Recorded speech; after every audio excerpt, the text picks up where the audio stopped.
everyone. We hope you enjoyed your dinner. It is no Whole Foods buffet, but you will survive.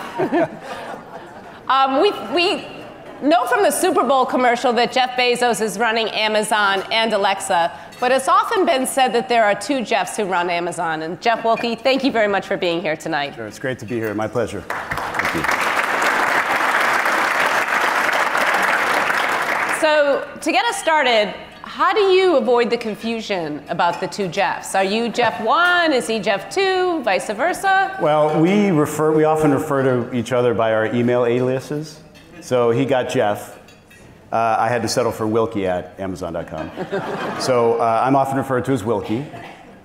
Second, my laugh is a little different from his laugh. He is kind of a notoriously loud laugh, yeah, right? You can't hear mine, down a hall. And then third is I spend about 25% of the year in flannel shirts, kind of in honor of the folks in our fulfillment centers, and he doesn't wear flannel.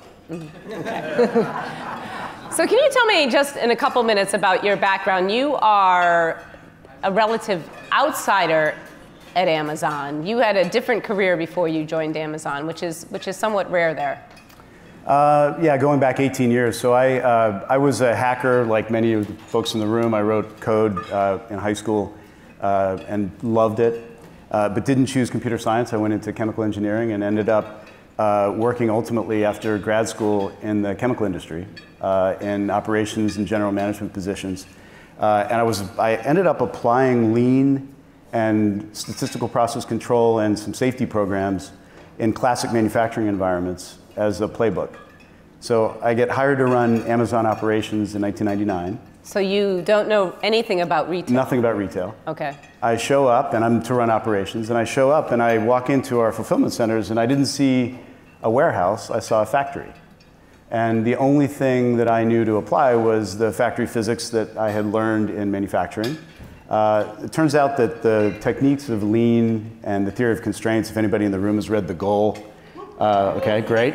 Those techniques had not been applied in retail in a broad way in 1999. So we got really lucky. So we went on a hike once and you talked about growing up in Pittsburgh in the late 70s when you observed the decline of steel. Yeah. How did that shape your view of technology and the need to embrace it? Well, first of all, I love factories. And I love the people who work in them growing up in Pittsburgh. So it made it easy for me to work in those kinds of environments. But it also, the pain and the dislocation that the town went through, and I think you're from Detroit and experienced some of this too, left a lasting impression on me that what mattered most, and the city has rebounded in an amazing way, and I think the reason is that it paid attention to education all along the way, at all levels. And what I took away was that the way that you make it through the change that technology can induce is to constantly learn and educate yourself so that you can lean into what's coming in the future. So this is a conference about AI. You're talking about lean manufacturing, AI. How do you kind of reconcile that with this notion that AI will mean less work for humans? Less work for people in Pittsburgh? Well, I think if you look at the evolution of technology over the course of decades, it's usually not true that technology change eliminates work. It changes work. Mm-hmm. So I think our objective has to be to make sure that we have education systems that can take care of people who thought they were going to be doing one thing for a very long time, and now have to figure out how to do something else. It's one of the reasons that we have a program for our fulfillment center employees called Career Choice at Amazon, where we pay about 95% of tuition for people who are working in the fulfillment centers. And the idea is you'd work in a FC for 4 or 5 years while you're going to school, and then you have the skills to take a different job that you might want to take and advance your career. I'm on the board of Code.org, as you know, mm-hmm. Which is all about trying to get high school teachers who are well-trained in computer science in public high schools around the US. And I think that's another reason that STEM is so important, is in this coming age, we're going to want kids to be leaning into the technological change instead of afraid of it. But do you see a day in which automation becomes so pervasive? I mean, you're hiring a lot of people at Amazon right now. It's a great story. Yes. but where automation simply becomes so pervasive that you need fewer people? I don't know. What I know is that in the last 5 years, since we bought a company called Kiva to do robots, you may have seen the little orange kind of pucks that move around under our shelves. We've built about 100,000 of those robots, and we've hired around 300,000 people in the same time frame. So in our world, for the foreseeable future, technology is enabling humans to do different kinds of work, but we still need human judgment. We still need humans to do tasks that are more difficult for machines to do, and that'll persist for some time, and hopefully we continue to educate ourselves so whatever the future brings, the whole population is prepared for it. You're now managing so many businesses at Amazon. You've got Whole Foods, you've got retail, you've got a movie studio. You told me at the table that you're in charge of 520,000 of the 540,000 people at Amazon.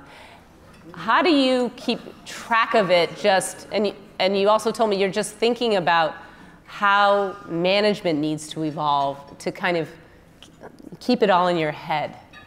Well, this is uncharted territory for me. I certainly didn't come from a job that had that kind of scope. So I think about the tools of management science that we all either learned or intuited, and most of them evolved in a different technological age. They depend critically on the way humans communicate with each other and building organizations of humans that have human latency in communication and errors in the transcription of ideas. And so I think that what we need to do is reinvent management science using some of these new tools that are available to us, AI and others. The first manifestation of that is just the way we use data to understand what's happening in our businesses. And that's already happening. I have more visibility into the state of the business than I would have in a prior life, more ability to simulate what might happen with different outcomes that we choose to try to induce. And I think as we get better and better at building models and understanding and characterizing the world around us, we will be better managers as humans. Mm-hmm. So that's more than delegating then? Yeah, it's more than, so if the question is, how do you manage that many people? You have to delegate to great people. And I think... but you can't keep track of it all. No. So we were talking before about trust but verify. That's an old management adage. It still works. You delegate, but you need to audit to make sure that the communication worked and that the things that you expect to be happening are happening. Mm-hmm. So there's a lot of people from companies out here trying to figure out how to manage change in the middle of the AI revolution. Amazon doesn't have an AI unit. You have AI, from what I understand, everywhere. Everywhere. Yeah. So how does that work, and how do you ensure that you don't fall behind? Well, it's a couple of questions. So AI is really embedded everywhere, in part because we embed technologists with the people running businesses. That's kind of the way we've always done things. We have been fortunate to have spent a lot of time writing algorithms to run different parts of our operations. Classically, those algorithms would have been based on applied math or operations research or some things that have been around for decades. What's happening now is we can take algorithms that have been around a long time and substitute machine learning and deep learning algorithms for the existing ones with the same inputs and the same actuators and get profoundly improved performance. So the first application, the simplest application of AI for us is to go to all the places where I have scientists working on things in a classical way, mm-hmm. and just use machine learning and deep learning to upgrade those algorithms. We're building products, as you know, new products like Alexa and Amazon Go. And then AWS is launching services to let anybody who wants to build AI do it without the burden of developing their own harnesses for collecting data, for training, for writing their own algorithms, and for inference. Mm-hmm. You mentioned AWS. Do you have any concern that making AI available to people for free could enable competitors, quite frankly, to use AI to catch up to your great advantage here? You have the head start. Well, the way I think about this is that the businesses we're in are very large, and there are going to be many winners. So I'll just take retail for an example. Retail worldwide is something like $25 trillion US. There are going to be all kinds of business models that win all over the world. There are companies from outside the US that are going to be competing. US companies are going to compete outside. There will be many winners, and exposing services that have worked for us to others to innovate on top of those services, I think just makes it's better for our customers in the end. It's better for the world, and there's plenty of room for people to win. Right now, over half of the items sold on Amazon are sold by third parties. So just enabling others to invent on behalf of our customers and our communities actually has worked out pretty well for us, and I think it'll continue to be so. But Amazon had over 40% of e-commerce sales last year, from what I understand. I mean, there's no question that you have a dominance here that some are beginning to question. Well, I think about the market a little differently. I don't think customers wake up in the morning and say, what am I going to buy online today? And then what am I going to buy in the store? They just say, what do I need? And what do I want? And I might happen to be out, and so I shop at a store, a physical store. I might happen to be at home, and it's more convenient. I might be in my pajamas, and it's better to shop online. But the market is worldwide retail, and we represent less than 1% of it. So I don't think of this as a world where there's one winner. I think there are just, again, there are going to be companies from all over the world that compete successfully, and our job is to invent on behalf of customers and hope that we're one of those. How important is Alexa to what you're doing, and where do you think this is heading? There's been some talk of, even at the table tonight, this is kind of at a pretty primitive state at this point. Well, so I love Alexa. Anybody in the room have an Echo or? Okay, thank you. So it's a very good experience. It's surprising how far it's come. We now have 30,000 skills, mostly from third-party developers who are building things all the time, and she's getting more and more capable. But you can't have a conversation with Alexa that lasts for a long time. So we have an Alexa Prize to reward invention in the space, and for university students. The current Alexa Prize is the first team that can build an AI that has an Alexa skill that will engage in a 20-minute conversation with a human. Not small talk, but a significant conversation. And we actually think within about 5 years, given the current trajectory of technology, within about 5 years that'll be possible. Are you at all worried about security concerns, questions about Alexa and the fact that there's a recording in the cloud? Well, maybe it's helpful to describe a little bit about how it works. So the first thing is the Echo, the keyword recognition, is done on the device. So there's no stream of voice that's being sent to the cloud. It's the device is listening for Alexa. When it processes Alexa locally and wakes up, then the blue ring starts, and the utterance from the point of wake to when you stop is sent to the cloud in an encrypted pipe. And then it's encrypted at rest in the data stores that we have in AWS. We don't divulge the information to outsiders. We don't sell it for any purpose. And you have control. So you can go in and delete your utterances. You can always turn the mic off, and that is an electrical connection, by the way. So it's not a software-driven thing that someone could hack in and turn off. Yes. It's an electrical switch for the microphone that cuts it. So we know how important customer trust is, and we were working very hard to make sure that Alexa is as trustworthy as it can be. Speaking of customers, the Wholefoods Deal made very, very big headlines last year. I think it was one of the biggest moments in the tech industry. You are very involved with this deal. Last week you tweeted a photo of yourself and John Mackey. What's the deal here? Like, Amazon is now getting into human interaction in physical stores? Well, it's pretty simple. We're fans of Whole Foods.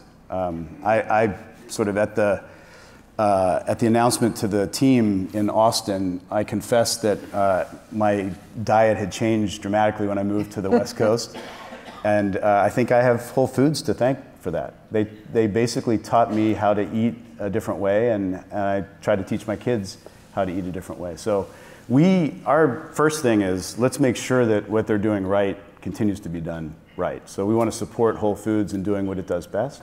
And then we're going to do some cool things like we lowered prices. We had great prices on turkey at Thanksgiving, and there'll be more coming.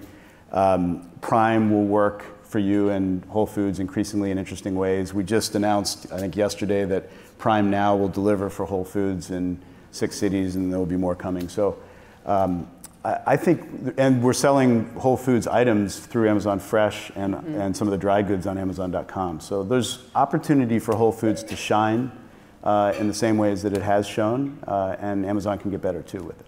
You've said that you have no plans to introduce Amazon Go at Whole Foods, but Correct. People don't really believe that. Well, again, we want Whole Foods to do what it does best, and part of their whole experience is the way that people interact with the checkout lines and the people who work there. Go is an experiment with a different purpose. It's just walk out. Mm-hmm.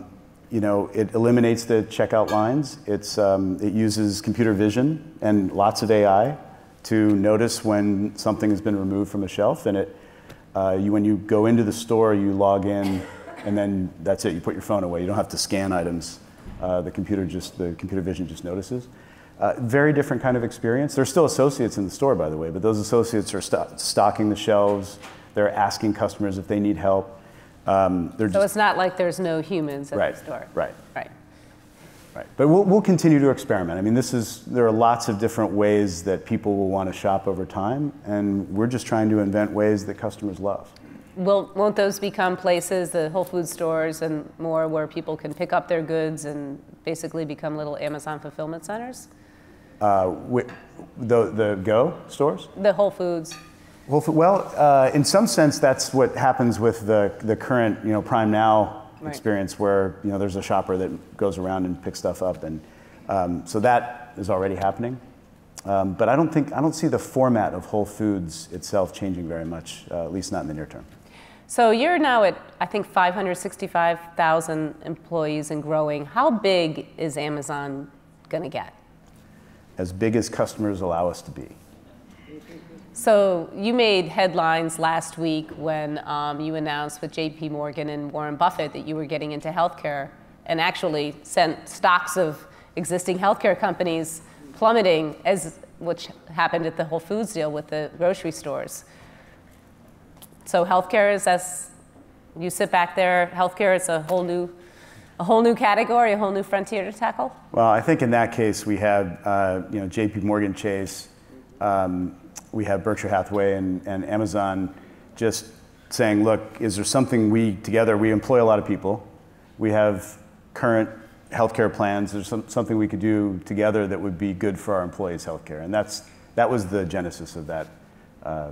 How did it come about? Was it a conversation with your boss and the three of them, or were you? I wasn't in the first conversation, so I'm not exactly sure, but you can imagine that's how it might have happened. So if you're really an expert at logistics, just sketch out, what does that mean in the healthcare system? Do you look at that with your manufacturing lean mindset and see lots of possibilities?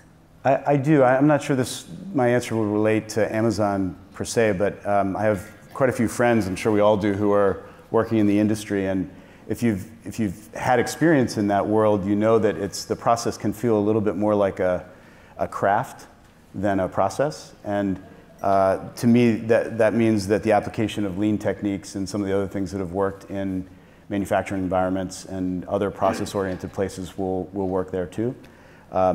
But we're just on the edge of so much scientific discovery, and I'm an optimist about this. I think we're going to improve human health in myriad ways. I think we're going to be able to live longer. I think we'll have better systems for care. We'll have certainly better information exchange, hopefully, so you don't have to redo the same questionnaire on paper every time you walk into a new doctor's office. There's lots of opportunities I'm sure, to lean out the process. Well, I wouldn't be doing my job if I didn't ask about the headquarters search. Hui Wing told me that I need to get a headline from this. I know you don't want to talk about it, but it struck me that we're both from the great Midwest. There's not a lot of cities from the Midwest. We are. Pittsburgh is the gateway to the Midwest. That's true. We were talking about this earlier. That's right. But it feels quite coastal. Could you talk about We'd love you to break news of where it's going to be. I happen to think it might be Newark. I see those audible signs now at the train station. They're really working hard, but... Well, there were 238 cities that submitted an original proposal. Were fantastic, actually, super impressive. And we whittled it down somehow to 20. And I don't have an announcement to make because we're still working through the 20, and there's a lot of work to do. This is a very important choice for us to make, and we want to take our time and make it correctly.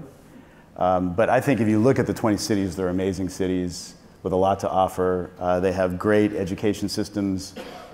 Personally, I want to make sure that we have great K-12 STEM education wherever we go, in addition to universities where we can hire directly. It needs to be a place where our employees want to live and work, and I think the 20 are terrific. So, it's going to be a hard decision. So the Pacific Northwest, you're probably looking to diversify a bit. Is it fair to say? Seattle's been my home for 18 years. I think... Maybe you want to go back to Pittsburgh? I love Pittsburgh. I think truly all 20 of the cities have a great shot, and we have a lot more work to do. We're going to be hearing from Kai-Fu Lee tomorrow, a lot about China, the rest of the world, and AI. You told me that you recently went back to Pittsburgh and spoke to a computer science class.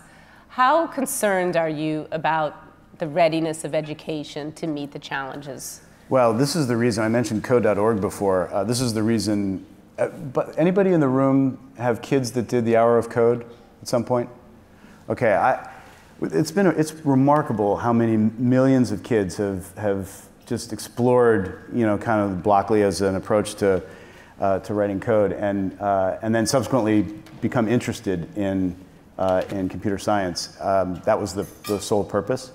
The organization is all about making sure that there's at least one well-trained computer science teacher in every public high school in the United States to start, and then we can go across the world. Right now, less than 50% of the public high schools in the US have a computer science program at all, and far less than that have a trained computer science teacher teaching computer science. So if we're going to lean into the technologies of the future, I think we have to get terrific computer science education in public high schools. And I think we've got a good start with last year. The number of girls who took the AP exam in the United States doubled year over year in 1 year because the number of teachers that are teaching computer science increased. And hopefully with that trend, we'll see a more diverse tech sector, and we'll see more kids able to lean into new technology. So you made headlines last week with news about shipping.